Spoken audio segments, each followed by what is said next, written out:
Welcome to Transition Talks, a series of interviews with former athletes to discuss their athletic retirement, transition away from sports, and what they have learned throughout the process. My name is Brian Wood. I'm a former basketball player turned leadership coach, and I am a transition coach with Athlete Soul. I'm here today with Ceman, a former professional volleyball player, and we're going to talk about his retirement, gain his perspective, and hear about his journey. I'll see you in there. Well, it is a pleasure to have you, Ceman, and welcome to the show. Thank you for having me. Sure. Great topic to share with the world.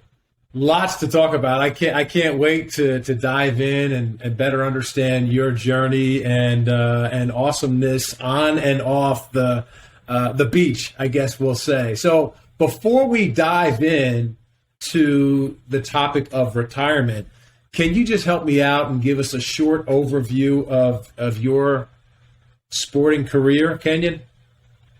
Sure. I was born in Southern California, Manhattan Beach, and that is sort of the hotbed of volleyball in America.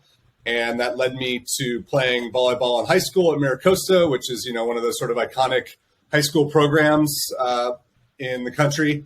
And then I went to Stanford and played indoor volleyball at Stanford, and a couple All-Americans, four-year starter, and no national championships, but several good teams that were very close.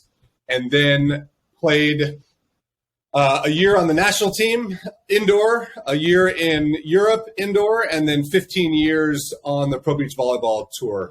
The AVP was my main source of joy and income. And then I also played on the FIVB tour, which is the one that feeds into the Olympics. I never made the Olympics, which is something that will bother me until I die. But I had a 15-year run as a Pro Beach volleyball player, which was, frankly, a dream job in every possible way. And, reached the top, reached number one ranking briefly.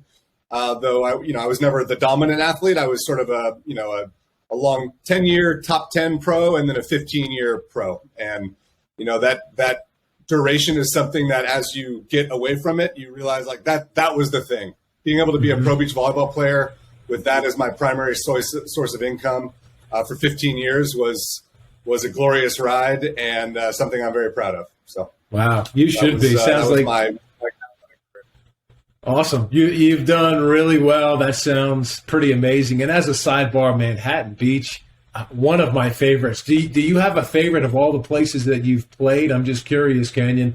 Do you have a favorite location? Yeah, so in America, I'd say there's three. There's, Manhattan and Hermosa, which they're different piers, but it's the same vibe. Then there's Chicago, which is just a wonderful town in the summertime that really loves its volleyball, big crowds and great energy. And then Belmar, New Jersey is a sort of a sneaker pick. I won three of the tournaments that I won there, and the conditions are great for my sort of my game, jump serving and ball control. And then around the world, the two that immediately popped to mind are Sydney. Sydney is an amazing place to play volleyball, and the beaches of Manly and Bondi, for example, mostly Manly for me.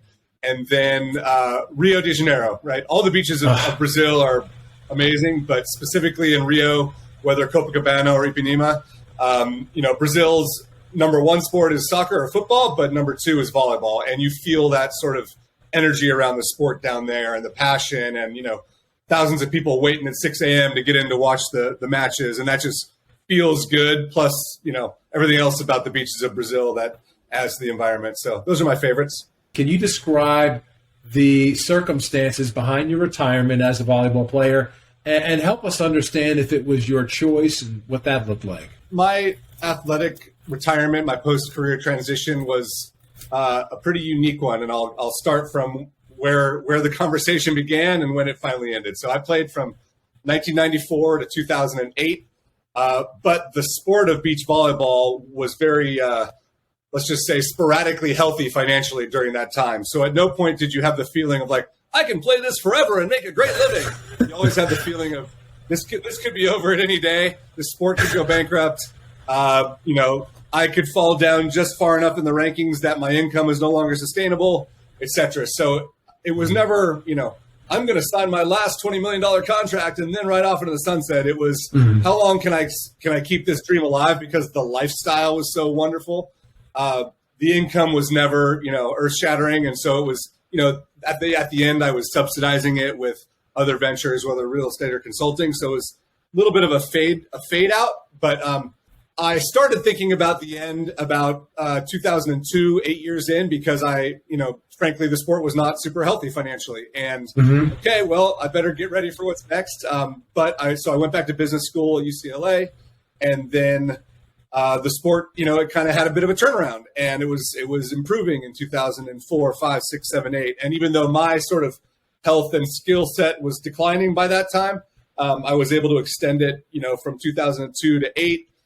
2002, I was ranked number 2 in the country, and by 2008, I was ranked like 35th. And those last few years, a couple different things happened. One is I met my wife, and we had our first child in 2008. So that was a big one of changing the math. The monthly fixed expenses went dramatically up, and you start looking at the income to expenses and go, yeah, this isn't going to work too long here. Then the reality was my body was not keeping up with the athleticism level required to continue to thrive at the top. I could have sort of been a journeyman and competed in that, number 20 to 40 range, I think, for another few years. But it was pretty clear that the athletes in the top 10 were just jumping, 6 inches higher than I was at that point and moving a lot quicker. And that had a lot to do with my lower back, which just was tight from a lot of years of hard mileage. And then I have a very specific medical condition called lymphedema, which basically means my lymphatic system in my left leg doesn't work very well. So my left leg is about 20, 30% bigger than my right. And that was accelerating at the time. It's a long story we can talk about if you want. But the point is, it was like a long health deterioration that finally ended in the late summer of 2008, where I had another health issue come up that I'll leave on the table on the side for now. But let's just say health was a big part of it, and the realization that it's time to support a family, and beach volleyball in the number 34 spot isn't going to do that. Maybe number 1 or 10 might have at the time, but at that time it wasn't. So I had, like I said, I had done some consulting to sort of subsidize and extend a little bit. And by that time, it was just the writing was on the wall. I wasn't having as much fun playing the sport because I wasn't, frankly, playing in the big matches on center court. I was on court 23 at 8 a.m. with 4 people watching, and I could barely get the juice anymore. So it was time. And in hindsight, it was time. I probably even extended it a year past where it was really time. But that's kind of how it ended for me. Okay. And it happened literally the last day of my career was the day that Lehman Brothers collapsed, which is sort of the people look at that as a big day in the sort of global, recession, the Great Recession. So there was a lot of both functional relevance to that date, as well as sort of symbolism. Like, all right, it's time to go, bud. Right. It's a long answer. No, that's great. I appreciate that, and I would imagine just with the intensity of that sport that the window is short for you to really play at a high level and dominate physically. So again, it sounds like you had an amazing run. So the biggest challenges, Canyon, immediately following your retirement, what was that about? Yeah, so I mean, I vividly remember I had a good 6-month depression around it, and at the time you're sort of trying to deny it. No, I'm good. I knew this was coming. I'm good. I'll figure out what's next pretty fast. But I definitely went through a struggle, and my wife reminds me of that. She's like, yeah, don't forget that was tough, that period of time in your life. I think at this point, some of the language I'll use is pretty understood by people that will be listening to this podcast, but a lot of it is identity, right? Who am I? What wakes me up in the morning? What gives me joy? What do I do with my day? What do I do? Who do I spend my time with? All of those things are in flux now. Beach volleyball, unlike many jobs, pro sports or collegiate sports, they give you a lot, right? They give you a workout every day that you can justify that can be 2 to 5 hours long. In my case, you're outside, which to me, I find a lot of joy just being outside. You're getting a big social element with a lot of your competitors or colleagues. You are, for me, traveling a lot, which I love to travel. So it was filling up, my adventure bucket. And all of those, and for 15 years, it was also giving me an income. So all of those things went away like at the same time. In addition to being a new father, which is its own transition. That's one of the harder ones in a man's life, in my opinion. For sure. But a lot of it was around, okay, who am I now, and what do I want to do with my life? Right. And that identity transition is no joke. And I'm kind of going through another one right now at age 50, having another career change, and it's definitely ringing those same bells. So it's how to replace the income, how to replace some of the joy, how to replace the activity set that checked a lot of buckets for you. Those are all some of the elements. Yeah, thank you for that, Canyon. And you're talking my language with the travel. So again, we'll talk more about that offline. But I really genuinely appreciate you sharing this because you're not alone. I don't think it is, although it's significant and dramatic and life-changing, there are a lot of people in this kind of space. So this is really helpful, will be very helpful to our listeners. So thanks very much for that. So how did you feel during the transition? So if you experienced some mental hurdles, like you talked about that 6-month period, can you talk any more about that or anything else you'd like to share? I'll just speak frankly. So I had been sort of a golden child until that point, right? Like everything had gone right in my life. I had been valedictorian in my high school. I had graduated from Stanford with 2 degrees in 4 years. And then I had played pro beach volleyball for 15 years, and I had gotten a business degree, and I had bought and sold real estate. I had done everything I wanted to do. And I had felt like I was, sort of the master of my plan. Mm-hmm. And then 2008 comes and my body's just like, no, you're done with that. And frankly, the economy at that point, I don't know if you remember, but that was probably the single worst time in the U.S. economy since like the Great Depression, those months, right? Mm-hmm. So trying to get my first real job in essentially the Great Recession, like no one was hiring anybody, and they certainly weren't hiring 35-year-olds with no work experience into a high competition industry like sports in Los Angeles in 2008 September. So there was this. Wait, no, everything goes my way. What are you talking about? I can't get a job for 6 months or a year. That's not possible. Of course I can get a job. Like, look at my resume. Well, no, your resume, being well educated is not the same as having a resume that people want to hire. Firstly. Secondly, it's September of 2008, and I don't care who you are, you're not getting a job. And some people who have already been in the job market can understand that because, it's not going to be good. I went through this a few years back. It's going to be ugly for a little bit. At that time, I didn't even understand, right? What do you mean no one's hiring people? That's crazy talk. Yeah. So it's it felt like, look, in pro sports or college sports, you fail and you lose and all that, but you fight back the next day and you can control, like, I'm going to go practice the next morning, and therefore I'm going to get better, and I'm going to give myself a better shot at winning next weekend. Yeah. When you can't get a job in September of 2008, there's nothing you can do that next morning to change that. And that sort of locus of control issue that's highly correlated with depression came up. What can I control to change the outcome tomorrow? And the answer at that time was nothing. Yeah. Try to be peaceful in it. And be calm and be a good husband and father, because that's what you can control tomorrow. You can't control whether someone's going to hire you tomorrow at that time. There's a lot. I mean, that's a lot of stuff. And again, I appreciate that. And that's a great point too. Athletically, we can always get unstuck. At least it feels that way. But what we're talking about here is like, I feel like I can't get unstuck. So going through just one thing is a big deal. When you've got this perfect storm going on, that's a whole nother level. So I'm curious, while you were going through all this stuff, what type of support system did you have in place during your transition?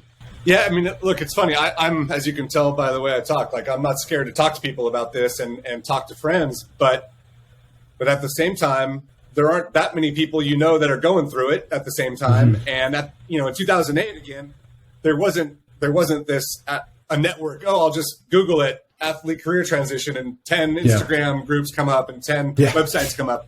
At the time, it was kind of personal, and maybe I talked to some people that had gone through it before, but it wasn't a big list. And nobody has a lot of pity for you, right? Like, oh, are you sad because your Pro Beach volleyball career ended? Yeah. You must be really sad. Yeah. So I can't say that at the time, even though I had the inclination to share and to seek, the sort of comfort of people have been through it before, I don't think I was very effective at doing that. And at the time, there was another friend I had, a guy named Rob Hyder, who was an Olympian, and he had retired a few years earlier. He and I talked a lot about actually starting some sort of entity around this same topic that Athletes Soul, among others, have sort of gone into as let's help athletes figure this out. We couldn't figure out how to make a business model out of it at the time. Things have changed a lot in how you can monetize things at this point. But, I read Racing the Sunset by Scott Tinley. That was an interesting one. That's a memorable resource at the time. A famous triathlete that talked about these same issues. So I thought about it a lot. I wrote about it. I wrote stories. I was a travel writer / volleyball writer in my athletic career. And I knew that writing was therapy for me. And so I wrote a lot about it, but, doesn't mean it all fixed it. It just means like, yep, I'm writing about it. Good. Yeah. Yeah. So, thanks for the therapy, but you're still in it. Yeah. There's we've come a long way. There are more resources out there. Still have a long way to go, but it is fascinating. Like as I'm listening to you, I'm just thinking as an athlete, you're like, well, I can just push through this. I don't need any help, even though you've got tons of help. Like as a pro volleyball player, I'm sure you had people in your corner that would help you out with whether it's stretching or weightlifting or drills or whatever the case may be. But I just find that fascinating. So again, I appreciate you sharing. How about the guidance to help navigate you through this period, Canyon? Anything show up for you there? The problem really for that year was there weren't jobs, right? There was just there were not. I could have gotten the best advice on the planet that this is exactly who you are and this is where you should go, and that job would not have existed during that period of time. So I think, the advice that resonates with me in hindsight is, well, what are you good at in life? Who do you know? And go talk to people, right? So I'm experiencing this again right now in a job search. When I spend time staring at a computer screen, looking at whether it's LinkedIn or career websites, it is not at all a source of joy. Right. But if I go to lunch with a human, even if it doesn't lead to a job, it is joyful and it is connective and it is therapeutic and it is constructive and creative. And so, that's really what sort of led me on the path out of that period was, well, first of all, the support of my wife and my parents at the time and some friends. But secondly was, doing that personal inventory. Okay, so this transition didn't go as you planned. Now what? Okay, well, there's no jobs in that business in LA right now. What are you good at? What could you get some income going in? So I have done some turnaround consulting, helping failing businesses sort of manage their cash. Okay, well, there's a lot of failing businesses right now. Do some of that. But okay, what is your skill set valid for? I could coach some volleyball. There was still a functioning AVP tour in 2009, and that's not the kind of money that's going to support a family in Los Angeles. But at least now you're out there in the world talking to people again. So I coached a women's team on the beach.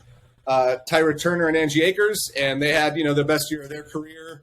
But I found that it wasn't the answer for me for whatever reason, whether financially or the way I wanted to spend my time. I liked helping them get better, but that was 6 hours a week, and that wasn't enough in lots of different ways to be the answer. Right. But by doing it, you're talking to humans again, right? Yeah. And now it's not, to try to identify the perfect path or the perfect job is a fool's errand, right? So take a step, and now that you're on that next step, look around you again. What's the next logical step from there? So I coached volleyball that year, 2009.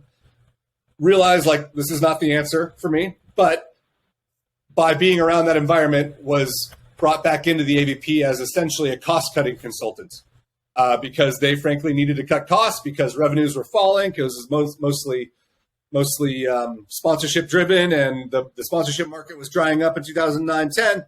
And so we better cut some costs. So I was brought in as a cost cutting consultant. That then led to a strategic CFO title. And that's kind of where I got my first real job, in quotes, was back into volleyball, which in hindsight, it looks like, oh yeah, that makes a ton of sense. But at the time was more like okay, I take one step. Now from that new perspective, where's the right step? Okay, take that step. Unfortunately, the AVP went bankrupt about a year into that tenure as a CFO. And that was, the analogy I've used is I was like bailing water out of the Titanic while holding on to the mast as it sank to the ocean because I loved it and I wanted to try to save it. But there was nothing that was going to save volleyball that year when sponsorship was all the revenue and sponsorship was cut by 80% all around everything, and especially in niche sports. So I say all that to say, okay, so you jumped here. Good. Now you got a new perspective. Now you take that opportunity. Great. That opportunity died. Now reset again. And it's August of 2010. I've just been CFO of a company that's gone bankrupt. That doesn't look too great on a resume. And frankly, 2010, it's still not a great job market anywhere in the country. And that then leads to go, okay, well, back to the drawing board again. We tried that, had some new experiences, made a new network in a different industry. But again, no jobs. Yeah. And I say all this, I can give shorter answers if that helps you at any point. But the point is that it's not a straight line, right? And especially when you're at the end of an athletic career, it's not a straight line to your dream job. You don't even know what jobs exist yet, first of all. Second of all, only when you do something and realize I love these things about it and I hate these things about it. Okay, I'm going to try to do something that has more of these things and less of these things. Right. So it's not a straight line from the end of an athletic career to finding the thing that fills you up next. Great perspective, and I love how you talk about that human interaction, how important that is, because it's very similar. It seems like to athletics. That's a win. Right, that builds momentum. Maybe that leads us to a place like you mentioned, where it brings you joy. So it seems like the things that we're most passionate about are the things that we should go after, and everything else falls into place. So I greatly appreciated that. How about the transferable skills, Canyon? Anything you learned from sports that you use in your everyday life? I mean, everything, right? Like, so I'm a big fan of hiring athletes. In my last job, so I was at WWE for 10 years, and there's another little transition story that's worth talking about in there that we can get back to. But I was at WWE for 10 years. I had to hire something like 400 athletes for their training program for athletes. And I also had to hire about 30 people of staff. And in almost every case, I found myself favoring athletes to hire as employees because they understand a team, right? You understand what it takes to be excellent, and what it takes to be excellent at a sport is the same things it takes to be excellent at most careers. Obviously, there's plenty of exceptions. Like, I'm not going to be performing surgery on anyone or doing great in a court of law. But the point is, in business, what does it take to succeed? It takes hard work. It takes focus. It takes endurance. It takes application of yourself, your intellect, your skills. You have to identify the strengths that you have and the weaknesses that your competitors have, and art of war stuff, like apply your strengths at the point of greatest weakness to them. And you have to have good communication, and you have to have clean lines of responsibility that everyone understands their role. And so hiring athletes was just natural for me, is because they get it. They get this is a team. We have a job to do. Everyone needs to know their role and do it the best they can with with as much of their self as they can give to it. And if we do all that, we're going to, the sum of the parts will be greater. The whole will be greater than the sum of the parts. And so, but at its core, like, what does it take to be great? And as an elite athlete, the answer to that question. You got to work at it, hard work, and recognizing your strengths and leaning into them, and recognize your weaknesses and improving them. And there's so many. It's like, frankly, everything that makes an athlete great is the same thing that makes an employee or a leader in a company great. And that's a publicly traded company. That's a small company. Yeah. It's everything. Can do just fine. I have zero doubt. I would bet on athletes all day long. Yeah. Same here. Yep, it's everything. It's not just one thing, for sure. So let's play Monday morning quarterback. If you had to do it all over again, Canyon, what would you do differently, if anything? So it's one thing I think about that I didn't do well enough at the time, and this especially applies to people at the sort of seeing that the end is coming. Maybe it's months, maybe it's years. During that time, there are a bunch of people around you that want to help you. Mm-hmm. You don't realize it at the time that is not always going to be the case in your life, right? You don't always have either a big set of fans who would love to support you or even just be around you in whatever way they possibly can. Yeah. In some cases, someone at your university or at your professional organization whose job it is to help you think about the topics, help you recognize what your future options are. So there's the formal resources that are available to you wherever your sort of athletic career is ending. And that, whether that's your university's athletic department or whether that's your sports organization's player engagement group, someone's job is to try to help you because you are an extension of their brand at this point. Right.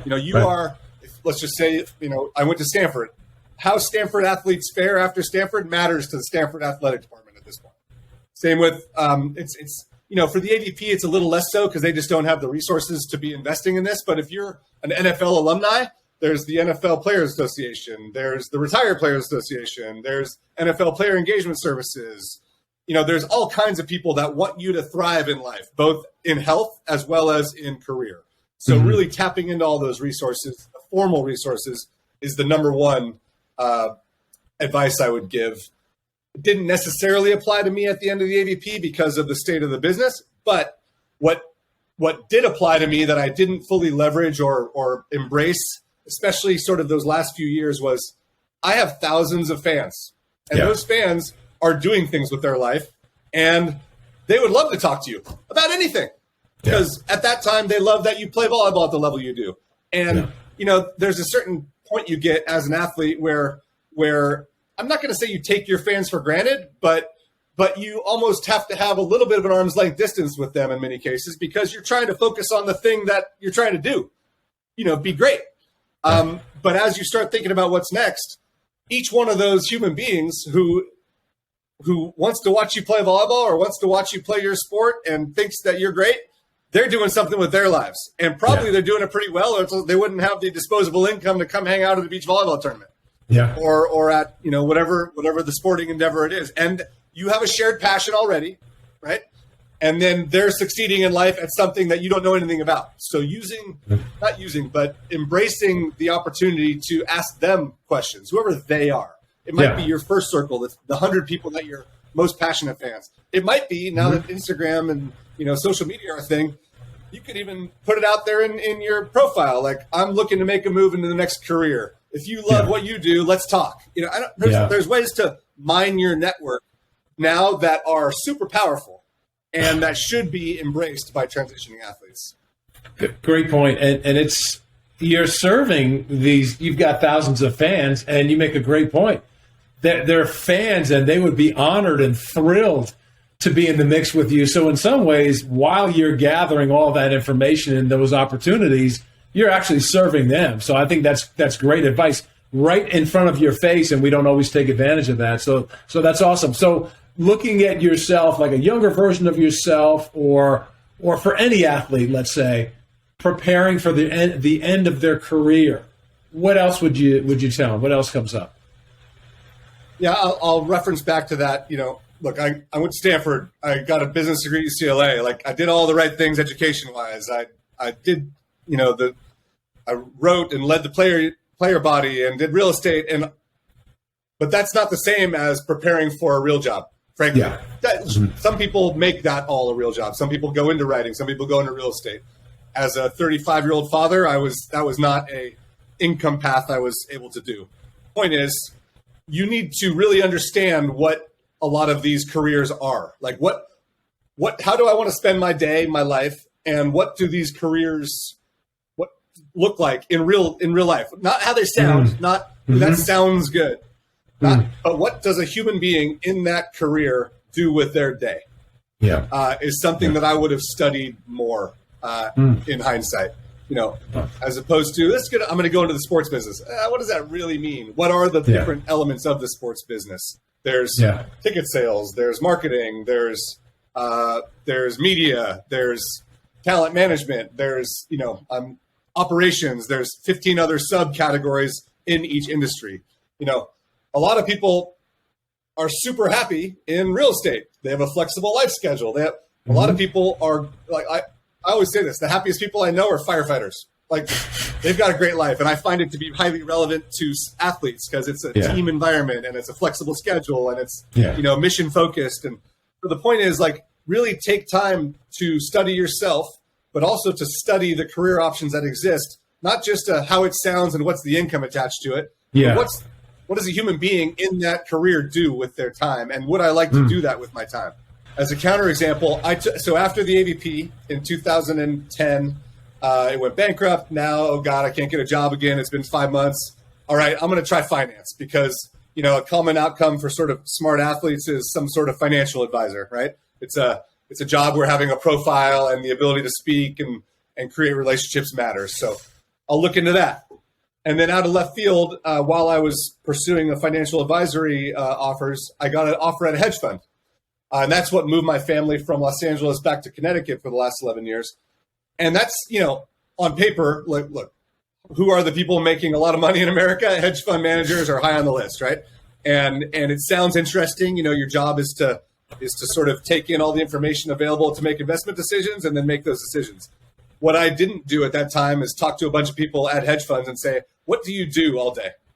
And the short answer was, in my case, as an apprentice, and frankly, there's a gentleman named Mark Fishman who gave me an opportunity at a hedge fund that he saw potential in me and he gave me an opportunity. I'll forever be grateful for that from him. But I realized about 2 months in, like, wait, how do I spend my day here? And the answer is you get in the chair at 6:30 and you don't get much movement out of the chair until 6 p.m. and you're staring at a computer and trying to grind for basis points in a bond market where there's a lot of big sharks in that market and just a guy trying to make a living for my family. And you're like, that's just not who I am. Yeah. But I didn't necessarily know it wasn't who I am. And I should have probably done a bit more due diligence on what does a human do in that job? Not what can happen. Sure. Can you get rich? Yes. People get rich as hedge fund managers. Does it sound intellectually stimulating? Sure. Yes, it does. But at the end of the day, you spend 11 hours mostly in a chair, mostly talking to people trying to get smart on big, complicated topics, which is great for some hours a day, but for 11 hours a day is enough to kind of kill your soul if you're like me. Yeah. So it's just, it's how do you want to spend your day? That's more great advice. That back to that human connection that you talked about earlier, right? It's tell me about the best thing and the worst thing about what you do, so I can learn and understand, as opposed to just going down that path of assumptions, right? That must be a great thing. So I love that. And anything else that you wish I would have asked, or anything else that you like to bring up, Canyon? I think health, right? So you're as a pro athlete, you are basically at WWE, I was running tryouts for people for 10 years, where something like 4,000 athletes came through tryouts. And it was 3 days of pretty aggressive physicality. And at the end of each 3 days, I would give a little speech. And I would say, there will be a time in your life when you wish that a big, angry wrestling coach was yelling at you to get the best out of yourself physically. So first of all is embrace your physicality while you have it as a young athlete, or even as an athlete at the end of an athletic career, because even if you're not quite good enough to be a pro athlete anymore, you're still a great athlete. And that goes away. And enjoy that.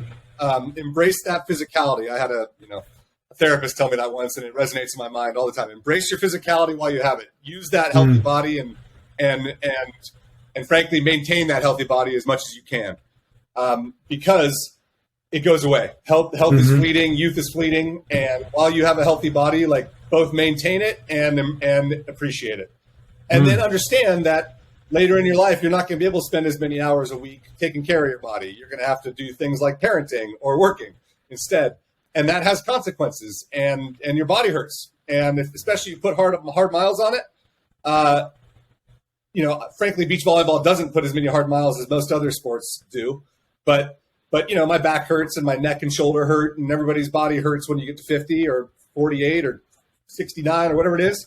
And point is, accept that is a reality, but also do your best to push that off by doing the right stuff, whether that's yoga and stretching, whether it's making sure you keep moving, whether it's whatever your thing is. I think at this point, I've appreciated that a lot of it has to do with nutrition, eating clean and keeping that weight off.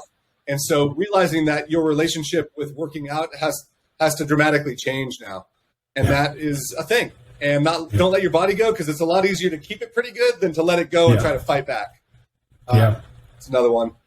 Yeah. And then to realize that, the people that are that love you might not understand what you're going through, but they want to help. And the only way they can help is by you sharing your experience with them. And even they might still never understand it, but you can at least share it with them and not sort of resent them for not understanding, or not keep them on the outside. Like, I'm hurting today because I'm missing my sport, or God, I used to be super excited to get up on Tuesday morning to go to practice. And right now I'm just kind of ambivalent about what I got to do today. And it's bumming me out. Sharing that with your wife or significant other or friends or parents, that matters. And allowing it to be something that strengthens a relationship instead of separating a relationship is important. Yeah.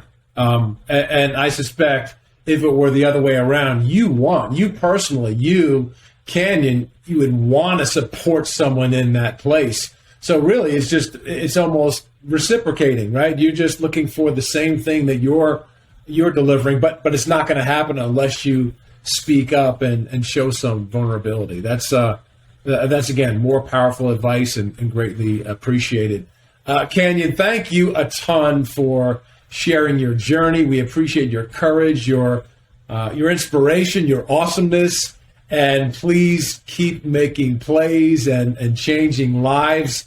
And actually, on that note, here at Athlete Soul, that's what we work towards doing, working towards changing lives and making plays by supporting athletes as they transition away from sports, raising awareness about the challenges of athletic retirement. Canyon did a great job helping us understand that better, and also encouraging athletes to develop well beyond sports. More great examples from Canyon during this broadcast.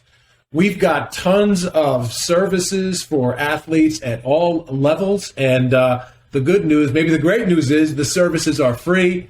And for more information and to view other transition talks, please go to athletesoul.org. Once again, a pleasure. Greatly appreciated, Canyon, and have an amazing day. Thank you. Thank you. It was a pleasure.